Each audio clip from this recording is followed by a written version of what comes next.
Different drive modes in Lexus vehicles allow you to change the driving dynamics of the vehicle to best suit your driving style.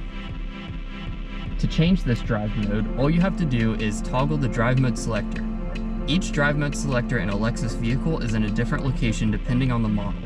This is the ES350, and all ESs have the toggle on a stock coming off of the gauge cluster just to the right of it.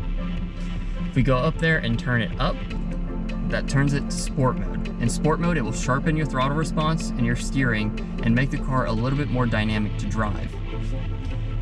If we turn it down, that puts it into eco mode. Eco mode prioritizes your fuel economy and the smoothness of the ride. It will soften your throttle just a little bit and change the shift points as well.